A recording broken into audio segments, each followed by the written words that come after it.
क्या आपने कभी सोचा है कि कुछ लोग बिना आदेश दिए, बिना जबरदस्ती किए, बिना बहस किए लोगों से वही काम करवा लेते हैं जो वो चाहते हैं।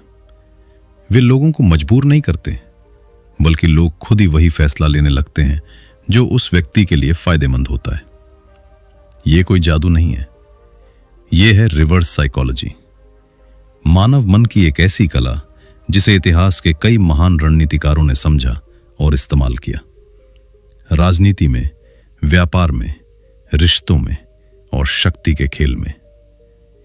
कुछ लोग इसे मैनिपुलेशन कहते हैं, कुछ इसे साइकोलॉजिकल स्ट्रैटेजी।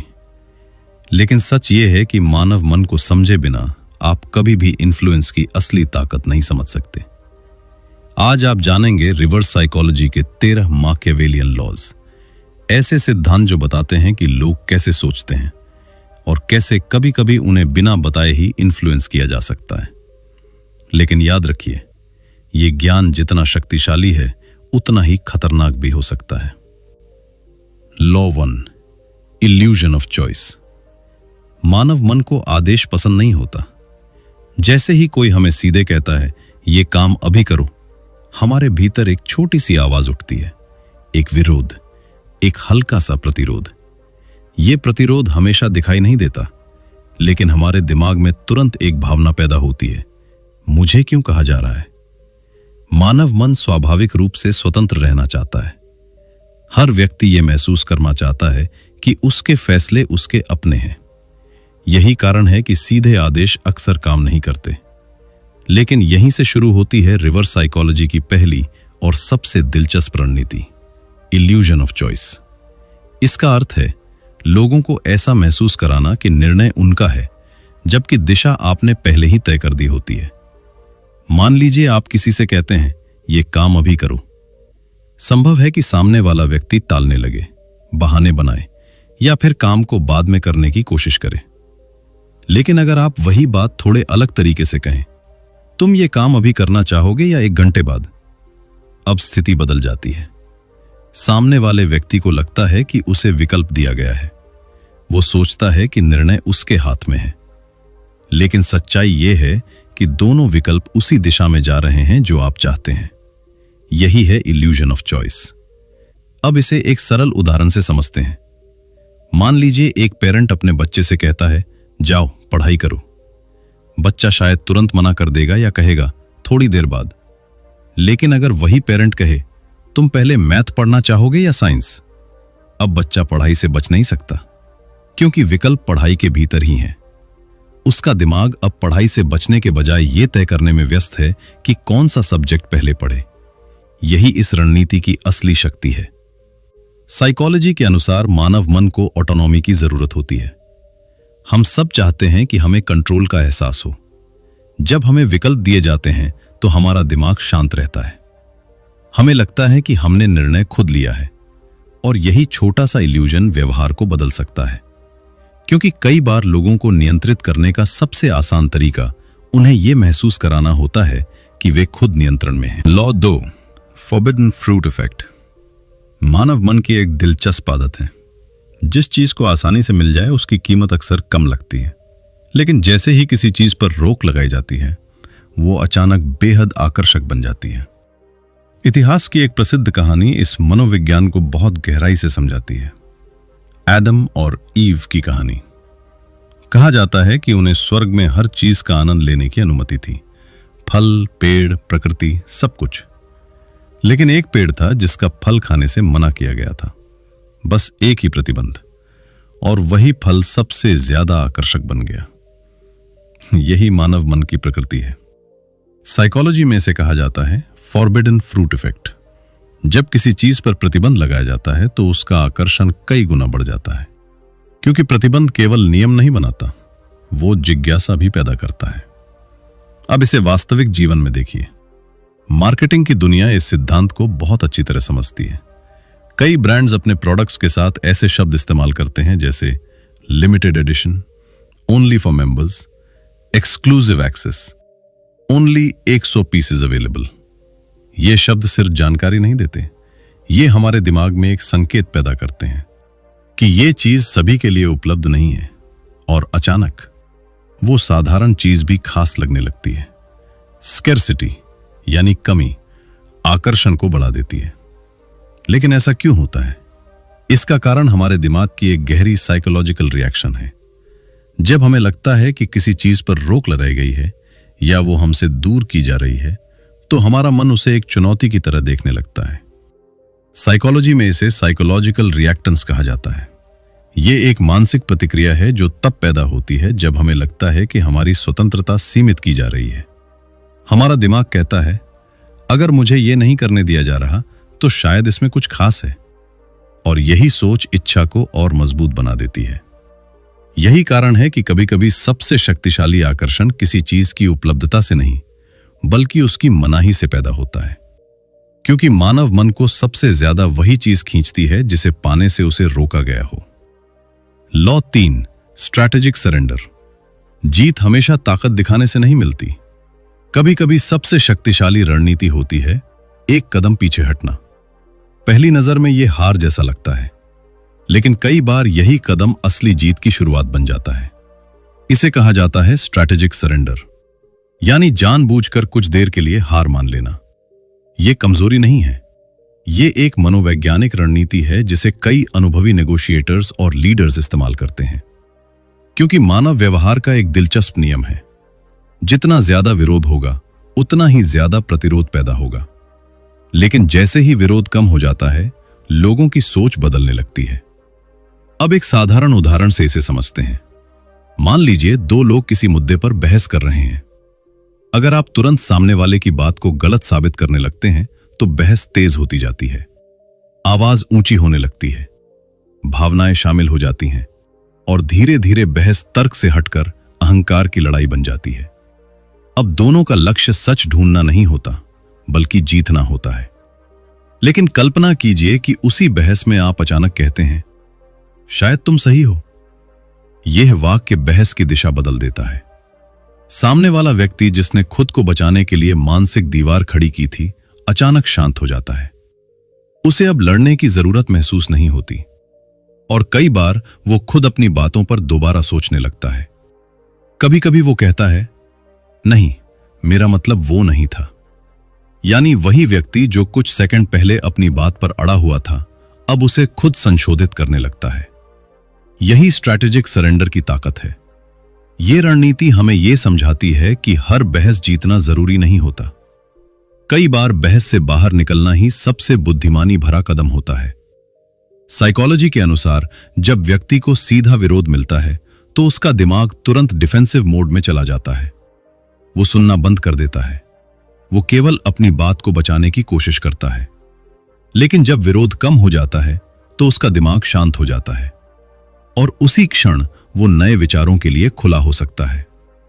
यही कारण है कि कभी-कभी सबसे शक्तिशाली प्रभाव जोर से बोलने से नहीं, बल्कि सही समय पर चुपचाप पीछे हट जाने से पैदा होता है। Law 4, power of silence. अक्सर लोग ये मानते हैं कि प्रभावशाली बनने का मतलब है ज्यादा बोलना, तेज बोलना, तुरंत जवाब देना, हर स्थिति में कुछ न कुछ कहना। लेकिन सच इससे बिल्कुल अलग है। कई बार सबसे शक्तिशाली शब्द वो होते हैं जो बोले ही नहीं जाते। इसे कहते हैं पावर ऑफ साइलेंस। खामोशी एक ऐसी रणनीति है जिसे कई महान नेगोशिएटर्स, लीडर्स और इन्वेस्टिगेटर्स बहुत समझदारी से इस्तेमाल करते हैं। क्योंकि खामोशी सिर्फ आवाज की अनुपस्थिति नहीं होती, खामोशी एक मनोवैज्ञानिक दबाव बनाती है। अब इसे एक सरल उदाहरण से समझते हैं। मान लीजिए आप किसी इंटरव्यू में बैठे हैं, आपसे एक सवाल पूछा जाता है, आप जवाब देते हैं और उसके बाद इंटरव्यूअर तुरंत कुछ नहीं कहता, वो बस आपको देखता रहता है। कुछ सेकंड गुजरते हैं और अचानक आपको थोड़ा असहज महसूस होने लगता है। आप सोचते हैं, क्या मेरा जवाब अधूरा था? क्या मुझे और कुछ कहना चाहिए? और फिर आप खुद ही बोलना शुरू कर देते हैं। कई बार आप जरूरत से ज्यादा जानकारी भी दे देते हैं। यही खामोशी की ताकत है। अब यही स्थिति नेगोशिएशन में भी होती है। मान लीजिए आप एक कीमत बताते हैं और फिर कुछ नहीं कहते। अगर सामने वाला व्यक्ति उस खामोशी को सहन नहीं कर पाता तो वो खुद ही बोलना शुरू कर देता है।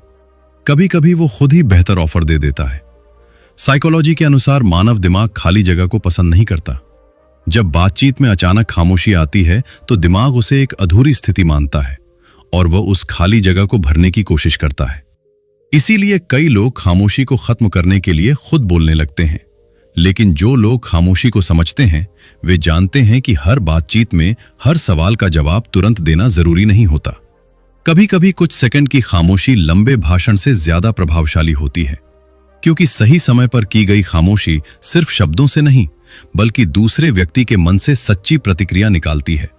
और यही कारण है कि इन्फ्लुएंस की दुनिया में कभी कभी सबसे ताकतवर आवाज वो होती है जो सुनाई ही नहीं देती। Law 5, mirror of narcissism. हर इंसान के भीतर एक छुपी हुई इच्छा होती है। वो इच्छा है अपने बारे में अच्छा महसूस करने की। हर व्यक्ति चाहता है कि उसे समझा जाए, सराहा जाए और महत्वपूर्ण महसूस कराया जाए। मानव मन की यही इच्छा एक बहुत शक्तिशाली मनोवैज्ञानिक सिद्धांत को जन्म देती है। इसे कहा जाता है मिरर ऑफ नार्सिसिज्म। इसका अर्थ है किसी व्यक्ति को उसकी सबसे अच्छी छवि दिखाना। जब आप किसी को उसकी आइडियल इमेज दिखाते हैं तो अक्सर वह उसी छवि के अनुसार व्यवहार करने लगता है, क्योंकि हर इंसान अपने बारे में एक कहानी बनाकर जीता है।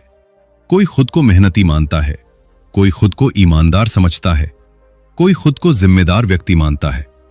और जब कोई दूसरा व्यक्ति उसी कहानी को स्वीकार करता है तो वह व्यक्ति उस पहचान को बनाए रखने की कोशिश करता है। अब इसे एक सरल उदाहरण से समझते हैं।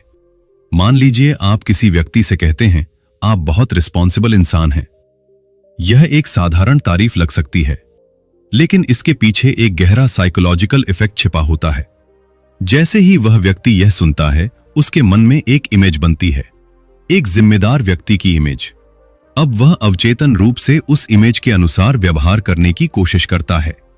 वह समय पर काम करने लगेगा, जिम्मेदारी लेने की कोशिश करेगा और अपने व्यवहार को उसी पहचान के अनुसार ढालने लगेगा, क्योंकि कोई भी व्यक्ति उस इमेज को टूटते हुए देखना नहीं चाहता जिसे वह अपने बारे में सच मानता है।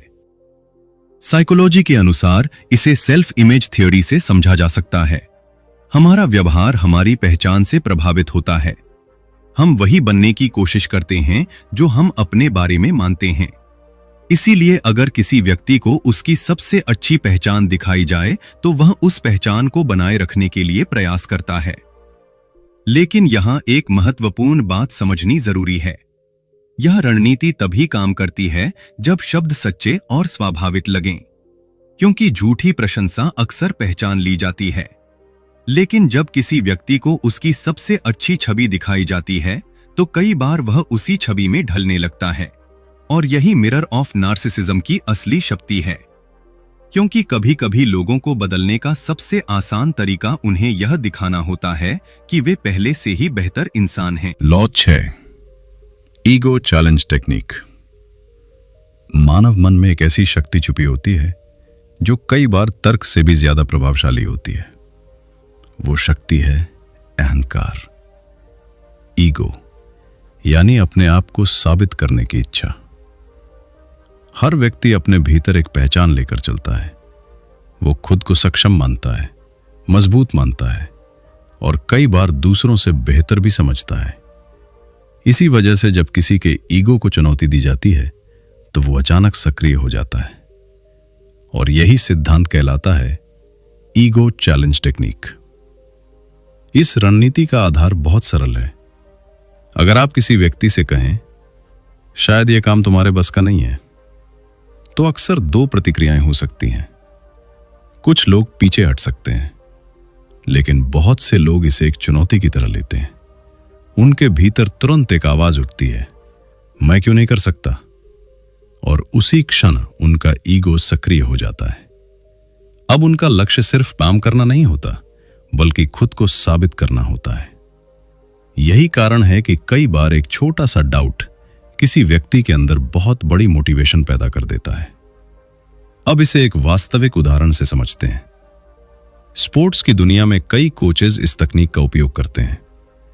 मान लीजिए एक खिलाड़ी कठिन अभ्यास से थक चुका है, उसका मन हार मानने लगा है। तभी कोच कहता है, शायद तुम इस लेवल के लिए तैयार नहीं हो। यह वाक्य सुनते ही खिलाड़ी के भीतर कुछ बदल जाता है। अब वो थकान के बावजूद खुद को साबित करने की कोशिश करता है। वो और मेहनत करता है, क्योंकि अब यह सिर्फ अभ्यास नहीं रहा, यह उसके ईगो की बात बन रही है। साइकोलॉजी के अनुसार मानव ईगो अपनी पहचान की रक्षा करना चाहता है। जब कोई हमारी क्षमता पर सवाल उठाता है तो हमारा दिमाग उसे एक खतरे की तरह देखता है और उसी खतरे का जवाब देने के लिए हम खुद को साबित करने की कोशिश करते हैं। लेकिन इस तकनीक का उपयोग सावधानी से करना जरूरी है, क्योंकि हर व्यक्ति की प्रतिक्रिया अलग हो सकती है। कुछ लोग चुनौती से प्रेरित होते हैं और कुछ लोग उससे निराश भी हो सकते हैं। लेकिन सही परिस्थिति में सही तरीके से दी गई चुनौती किसी व्यक्ति के भीतर छुपी हुई शक्ति को जगाने की क्षमता रखती है, क्योंकि कभी-कभी सबसे मजबूत प्रेरणा प्रशंसा से नहीं, बल्कि खुद को गलत साबित करने की इच्छा से पैदा होती है। Law 7, anxiety of freedom. हम अक्सर ये मानते हैं कि जितनी ज्यादा आजादी होगी हम उतने खुश होंगे, जितने ज्यादा विकल्प होंगे निर्णय लेना उतना आसान होगा। लेकिन मानव मन की सच्चाई कई बार इसके बिल्कुल उलट होती है। दिलचस्प बात यह है कि बहुत ज्यादा आजादी भी डर पैदा कर सकती है। इसे कहा जाता है एंग्जाइटी ऑफ फ्रीडम। जब हमारे सामने बहुत सारे विकल्प होते हैं तो हमारा दिमाग अचानक उलझने लगता है। हम सोचने लगते हैं, कौन सा विकल्प सही है? अगर मैंने गलत चुन लिया तो क्या कोई बेहतर विकल्प छूट जाएगा? और इसी सोच के कारण निर्णय लेना कठिन हो जाता है। यानी विकल्प बढ़ते हैं लेकिन स्पष्टता कम हो जाती है। अब इसे एक साधारण उदाहरण से समझते हैं। कल्पना कीजिए आप एक रेस्टोरेंट में बैठे हैं। अगर मेन्यू में सिर्फ 5 से 6 डिशेस हों तो निर्णय लेना आसान होता है, आप जल्दी से चुन लेते हैं। लेकिन अगर मेन्यू में 50 या 60 आइटम्स हों तो आप अचानक रुक जाते हैं। आप हर ऑप्शन पढ़ते हैं, तुलना करते हैं, सोचते हैं कि कौन सा बेहतर होगा, और कई बार निर्णय लेने में बहुत समय लग जाता है। कभी कभी तो ऐसा भी होता है कि डिसीजन लेने के बाद भी मन पूरी तरह संतुष्ट नहीं होता, क्योंकि हमें लगता है शायद कोई और ऑप्शन बेहतर था। यही कारण है कि कई मॉडर्न रेस्टोरेंट्स जानबूझकर लिमिटेड मेन्यू रखते हैं। कम विकल्प निर्णय को आसान बना देते हैं। साइकोलॉजी में इस फिनोमिनन को कहा जाता है चॉइस ओवरलोड।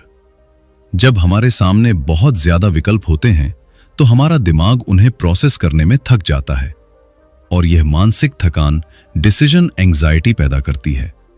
यानी विकल्प जितने बढ़ते हैं उतना ही कंफ्यूजन भी बढ़ सकता है।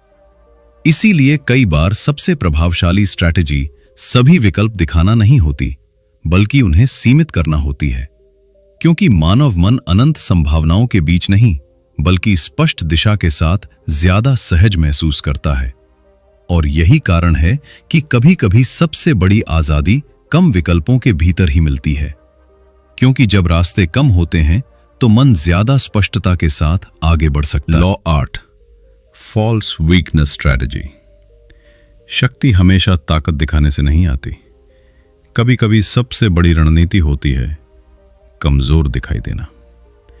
यह सुनने में अजीब लग सकता है। हमारी दुनिया हमें सिखाती है कि हमें हमेशा मजबूत दिखना चाहिए, आत्मविश्वासी, निडर और नियंत्रण में। लेकिन इतिहास और मनोविज्ञान कुछ अलग ही कहानी बताते हैं। कई बार जो व्यक्ति खुद को बहुत शक्तिशाली दिखाता है वो लोगों को सावधान कर देता है। लोग उसके आसपास सतर्क हो जाते हैं, वे अपनी असली सोच छुपाने लगते हैं। लेकिन जब कोई व्यक्ति कमजोर या साधारण दिखाई देता है तो लोगों की सावधानी कम हो जाती है, और यहीं से शुरू होती है फॉल्स वीकनेस स्ट्रैटेजी। इस रणनीति का मतलब है जानबूझकर खुद को कम खतरनाक दिखाना, ताकि सामने वाला व्यक्ति खुलकर व्यवहार करे। अब इसे एक उदाहरण से समझते हैं। कल्पना कीजिए कि 2 लोग एक नेगोशिएशन में बैठे हैं।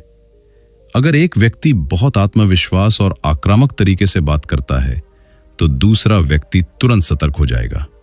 वो अपनी जानकारी छुपाने लगेगा, वो सावधानी से शब्द चुनेगा। लेकिन अगर वही व्यक्ति शांत, साधारण और थोड़ा असुरक्षित दिखाई दे तो सामने वाला व्यक्ति ज्यादा खुल सकता है। वो सोच सकता है ये व्यक्ति उतना मजबूत नेगोशिएटर नहीं है, और इसी सोच के कारण वो ज्यादा जानकारी साझा कर सकता है। यही वो क्षण होता है जहां असली इंसाइट मिलती है। इतिहास में भी कई महान रणनीतिकारों ने इस सिद्धांत का उपयोग किया है। कई बार सेनाएं जानबूझकर कमजोर दिखाई देती थीं ताकि दुश्मन आत्मविश्वास में आकर गलती कर बैठे। साइकोलॉजी के अनुसार मानव मन खतरे के प्रति बहुत संवेदनशील होता है। जब हमें कोई व्यक्ति शक्तिशाली या प्रभावशाली लगता है तो हमारा दिमाग तुरंत डिफेंसिव मोड में चला जाता है, हम सतर्क हो जाते हैं। लेकिन जब खतरा कम महसूस होता है तो हमारी सुरक्षा दीवारें नीचे आने लगती हैं और उसी समय लोग अपनी असली सोच और भावनाएं प्रकट करते हैं। लेकिन यहां एक महत्वपूर्ण बात समझनी जरूरी है। फॉल्स वीकनेस का मतलब वास्तव में कमजोर होना नहीं है, यह केवल एक परसेप्शन स्ट्रैटेजी है। क्योंकि कई बार सबसे बुद्धिमान व्यक्ति वो नहीं होता जो हर समय अपनी ताकत दिखाए, बल्कि वो होता है जो सही समय पर अपनी ताकत छुपा सके। Law 9, constructive pessimism. हम अक्सर सोचते हैं कि लोगों को मोटिवेट करने का सबसे अच्छा तरीका है उन्हें लगातार प्रोत्साहित करना, उन्हें बताना कि तुम ये कर सकते हो, तुम बहुत कैपेबल हो। और कई बार यह सच भी होता है। लेकिन मानव मन की प्रेरणा हमेशा प्रशंसा से ही नहीं आती। कभी कभी थोड़ा सा संदेह भी बहुत बड़ी मोटिवेशन बन सकता है। इसी सिद्धांत को कहा जाता है कंस्ट्रक्टिव पेसिमिज्म। कंस्ट्रक्टिव पेसिमिज्म का अर्थ है ऐसा संदेह व्यक्त करना जो व्यक्ति को निराश न करे, बल्कि उसे खुद को साबित करने के लिए प्रेरित करे। अब कल्पना कीजिए कि आप किसी से कहते हैं, मुझे नहीं लगता कि यह संभव है। ये वाक्य सुनकर कुछ लोग शायद पीछे हटे न, लेकिन बहुत से लोग इसे एक चुनौती की तरह लेते हैं। उनके भीतर एक भावना पैदा होती है, मैं तुम्हें गलत साबित करके दिखाऊंगा। और उसी क्षण उनके अंदर एक नई ऊर्जा पैदा हो सकती है। अब यह केवल काम नहीं रह जाता, ये आत्मसम्मान की बात बन जाती है। अब इसे एक वास्तविक उदाहरण से समझते हैं। कई टीचर्स स्टूडेंट्स को मोटिवेट करने के लिए कभी-कभी इसी टेक्निक का उपयोग करते हैं। मान लीजिए एक स्टूडेंट किसी कठिन प्रॉब्लम को देखकर कहता है, यह मुझसे नहीं होगा। तभी टीचर कहता है, शायद यह प्रॉब्लम तुम्हारे लेवल से थोड़ी ज्यादा मुश्किल है। यह सुनकर स्टूडेंट के भीतर दो भावनाएं पैदा हो सकती हैं। पहली, वो हार मान ले, लेकिन दूसरी, वो खुद को साबित करने की कोशिश करे। और कई बार यही दूसरी प्रतिक्रिया उसके अंदर छुपी हुई क्षमता को बाहर ले आती है। साइकोलॉजी के अनुसार मानव मन रिकॉग्निशन चाहता है। हम चाहते हैं कि लोग हमारी क्षमता को देखें और उसे स्वीकार करें। लेकिन जब कोई हमारी क्षमता पर संदेह करता है तो हमारा दिमाग उसे एक चुनौती के रूप में देख सकता है और उसी चुनौती को जीतने के लिए हम अधिक मेहनत करने लगते हैं। लेकिन यहां संतुलन बहुत महत्वपूर्ण है। कंस्ट्रक्टिव पेसिमिज्म तभी काम करता है जब उसमें अपमान नहीं बल्कि चुनौती छुपी हो, क्योंकि सही तरह से दिया गया संदेह कई बार किसी व्यक्ति के भीतर अविश्वसनीय प्रेरणा जगा सकता है। और कभी-कभी लोग अपनी सबसे बड़ी उपलब्धियां प्रशंसा के कारण नहीं बल्कि किसी के संदेह को गलत साबित करने के लिए हासिल करते हैं। Law 10, implanted idea. मानव मन का एक रोचक रहस्य है। लोग अक्सर उन विचारों को आसानी से स्वीकार नहीं करते जो सीधे उन्हें बताए जाते हैं, लेकिन वही लोग उन विचारों को बहुत मजबूती से मान लेते हैं जो उन्हें लगता है कि उन्होंने खुद सोचे हैं। यही सिद्धांत कहलाता है इम्प्लांटेड आइडिया। इसका अर्थ है किसी के मन में विचार डालना, लेकिन इस तरह कि उसे लगे कि यह विचार उसका अपना है। क्योंकि मानव मन स्वतंत्रता को बहुत महत्व देता है। हम अपने निर्णयों पर नियंत्रण महसूस करना चाहते हैं, और जब कोई हमें सीधे बताता है कि हमें क्या करना चाहिए तो हमारा दिमाग अक्सर उसका विरोध करने लगता है। लेकिन अगर वही विचार हमारे अपने दिमाग से पैदा होता हुआ लगे तो हम उसे ज्यादा सहजता से स्वीकार करते हैं। अब इसे एक सरल उदाहरण से समझते हैं। मान लीजिए आप अपने दोस्त को सलाह देते हैं, तुम्हें यह काम करना चाहिए। संभव है वो तुरंत कहे, नहीं मुझे नहीं लगता। लेकिन अगर आप उससे पूछें, क्या तुम्हें नहीं लगता कि यह तरीका बेहतर हो सकता है? अब स्थिति बदल जाती है, क्योंकि अब यह आदेश नहीं है, यह एक सवाल है, और सवाल दिमाग को सोचने पर मजबूर करता है। जैसे ही वो व्यक्ति इस सवाल पर विचार करता है, उसके मन में खुद एक विचार बनने लगता है, और अगर वो उस निष्कर्ष पर पहुंचता है तो उसे लगता है कि यह निर्णय उसका अपना है। यही इम्प्लांटेड आइडिया की असली शक्ति है। आपने विचार दिया, लेकिन उसे ऐसा महसूस हुआ कि विचार उसी के दिमाग से आया है। साइकोलॉजी के अनुसार इसे सेल्फ जनरेटेड परसुएजन से समझा जा सकता है। जब कोई विचार व्यक्ति खुद बनाता है तो वो उससे ज्यादा गहराई से जुड़ जाता है, क्योंकि वो केवल सूचना नहीं होती, वो उसके अपने सोचने की प्रक्रिया का परिणाम होती है, और इसी वजह से वो उस विचार को ज्यादा मजबूती से मानता है।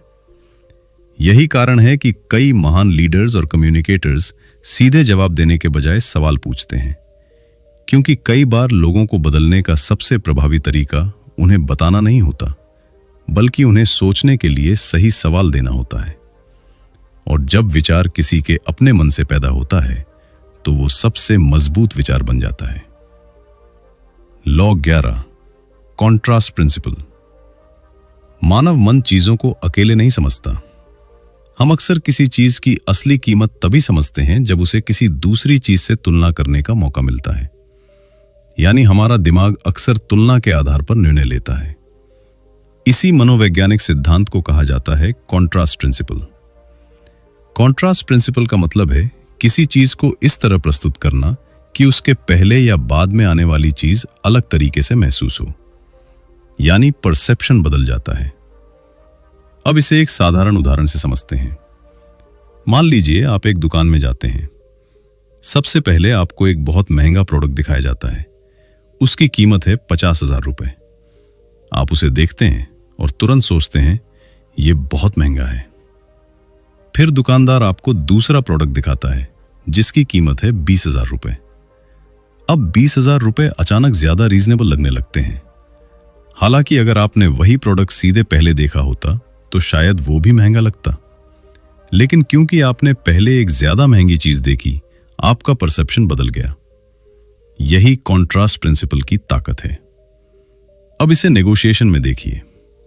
कई एक्सपीरियंस नेगोशिएटर्स जानबूझकर सबसे पहले एक बहुत बड़ा प्रस्ताव रखते हैं। उदाहरण के लिए, अगर कोई व्यक्ति 50,000 की डील चाहता है तो वो शुरुआत 80,000 से कर सकता है। जब सामने वाला व्यक्ति इस बड़े प्रस्ताव को सुनता है तो उसे ये बहुत ज्यादा लगता है, लेकिन बाद में जब कीमत 50,000 तक आती है तो वो अचानक रीजनेबल लगने लगती है। हालांकि असल लक्ष्य तो शुरू से ही वही था। साइकोलॉजी के अनुसार हमारा दिमाग एब्सोल्यूट नंबर्स से कम और रिलेटिव डिफरेंसेस से ज्यादा प्रभावित होता है। हम चीजों को अलग अलग नहीं देखते, हम उन्हें संदर्भ के साथ देखते हैं।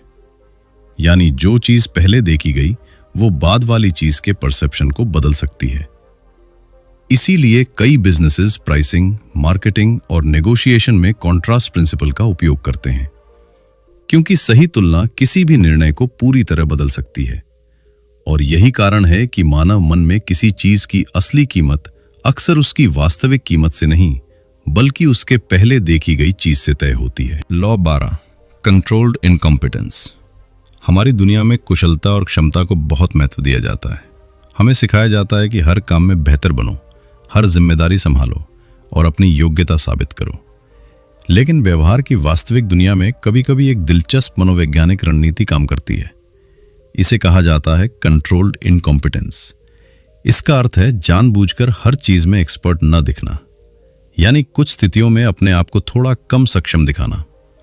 यह सुनने में अजीब लग सकता है, लेकिन कई बार जो व्यक्ति हर काम में बहुत सक्षम दिखाई देता है, उसके ऊपर ही सारी जिम्मेदारियां डाल दी जाती हैं। लोग सोचते हैं ये तो सब कुछ संभाल सकता है, और धीरे धीरे वो व्यक्ति हर छोटे बड़े काम के लिए चुना जाने लगता है, जिसका परिणाम होता है अत्यधिक दबाव और थकान। अब इसे एक वर्क प्लेस एग्जाम्पल से समझते हैं। मान लीजिए एक ऑफिस में 2 कर्मचारी हैं। पहला कर्मचारी हर काम में एक्सपर्ट दिखता है। वो हर टास्क जल्दी पूरा करता है, हर समस्या का समाधान ढूंढ लेता है। कुछ ही समय में मैनेजर उसे सबसे भरोसेमंद व्यक्ति मानने लगता है, और फिर हर नई जिम्मेदारी उसी के पास आने लगती है। दूसरी तरफ दूसरा कर्मचारी कुछ कामों में अच्छा है, लेकिन हर चीज में एक्सपर्ट नहीं दिखता।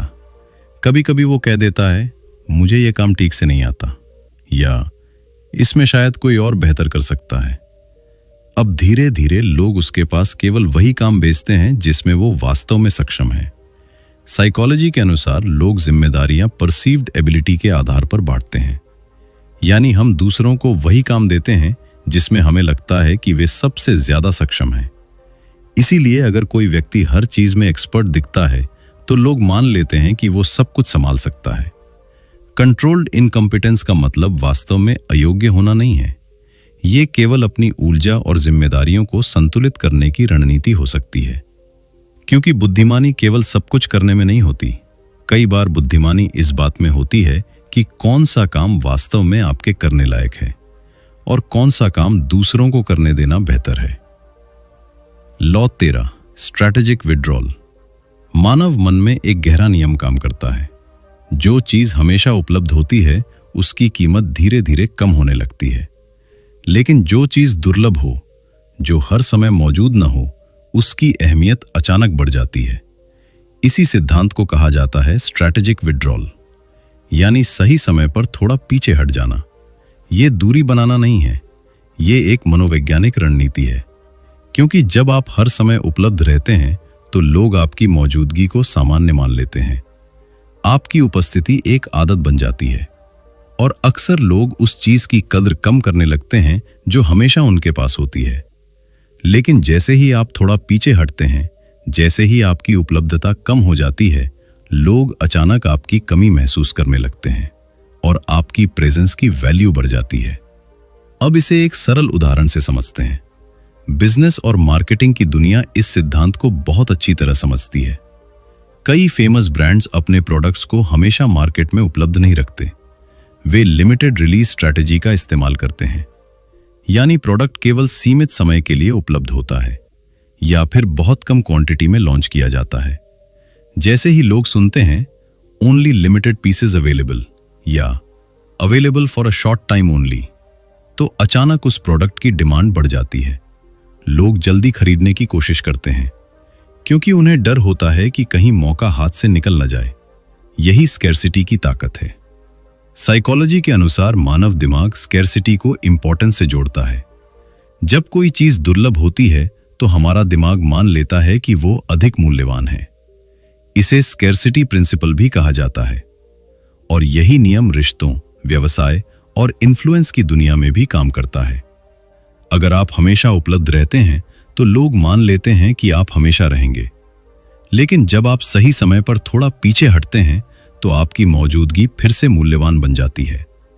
क्योंकि कभी-कभी अपनी कीमत बढ़ाने का सबसे प्रभावी तरीका हर समय आगे रहना नहीं होता, बल्कि सही समय पर एक कदम पीछे हट जाना होता है। और वही दूरी लोगों को यह एहसास दिलाती है कि आपकी मौजूदगी वास्तव में कितनी महत्वपूर्ण है। ये सभी सिद्धांत मानव मन की गहराई को समझने में मदद करते हैं, लेकिन ये याद रखना जरूरी है, इन्फ्लुएंस और मैनिपुलेशन दो अलग चीजें हैं। ज्ञान का उपयोग लोगों को नुकसान पहुंचाने के लिए नहीं, बल्कि समझने के लिए होना चाहिए। क्योंकि लंबे समय में विश्वास ही सबसे बड़ी शक्ति है। मानव व्यवहार कभी भी पूरी तरह तर्कसंगत नहीं होता। हमारे निर्णय भावनाओं, अहंकार और परसेप्शन से प्रभावित होते हैं। जब आप इन साइकोलॉजिकल पैटर्न्स को समझते हैं तो आप सिर्फ दूसरों को नहीं, खुद को भी बेहतर समझने लगते हैं, और यही सच्ची बुद्धिमत्ता की शुरुआत है।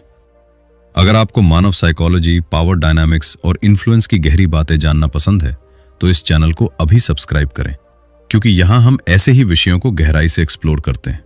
और याद रखिए, सबसे बड़ी शक्ति दूसरों को नियंत्रित करने में नहीं, बल्कि मानव स्वभाव को समझने